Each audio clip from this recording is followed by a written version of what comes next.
Let's look at dynamic constructors. Now see, in dynamic constructors what happens is a constructor is invoked when is a constructor invoked? A constructor is invoked when an object is created. Now if while creating an object a constructor is also able to dynamically allocate memory using the new operator, it is known as a dynamic constructor. So I'll repeat this point again.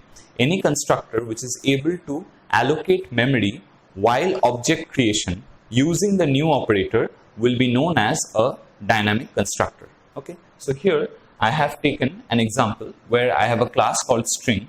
This class string has two data members. One is called name, which is a pointer to char, and another is length, which is of type int. Now here I have two constructors. This is a no argument constructor and this is a parameterized constructor. Now look at this, what will happen? See, I have two object instantiations as well. When I create an object called name1 and I pass the value Louis, then what will happen? Which constructor will be invoked? This constructor expects no argument. As a result, this will not be invoked because while creating this object, I am passing an argument. Since I am passing an object or since I am passing an argument during object creation of name1, this constructor will be invoked. So Louis will be passed to S. Now S is a pointer to character. That means S will now point to this string Louis. Now using length, I am able to store the number of characters which are present in S. So how many characters are present in S? Look at this, 1, 2, 3, 4, 5. So how can I find the length? I can find the length using string length function, strlen. So strlen of S will give me 5. So length will contain 5. Now I am saying name. Name, what is name? Name is also a pointer to character. So name, let me use this pointer to dynamically allocate how much amount of space? Length plus 1. Why is this plus 1 used? This plus 1 is used to accommodate the null character which terminates every string.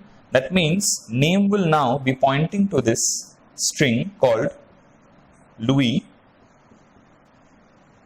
and it will have, like it should, a null character at the end. So in this way what happens is you are able to instantiate memory. And now what will happen?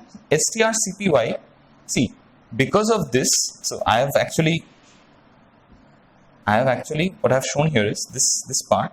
This part is the result of these two statements. What happens at the beginning is name points to a block of memory. So let me just erase this. Let me go step by step. So initially what happens is, due to this statement, due to the first statement, this one, due to this what happens is some amount of memory is allocated. How much amount of memory is allocated? Length plus 1. That means the value of length is, what is the value of length? The value of length is 5.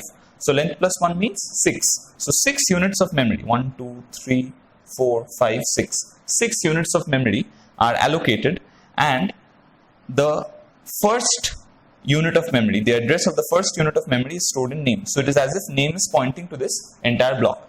Now what am I doing? I am doing strcpy of name comma S. So what will happen? The value which is stored in S will be copied to name. So what is stored in S? Louis. So Louis will be copied in name, and of course it will be terminated by null character.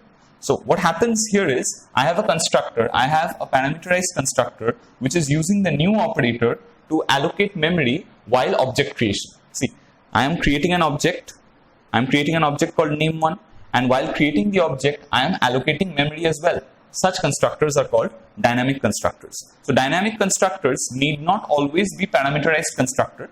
A no argument constructor can also be a dynamic constructor. Here, see, I am creating an object called name2. Here I am passing no argument. That means this constructor, the default constructor, will be invoked.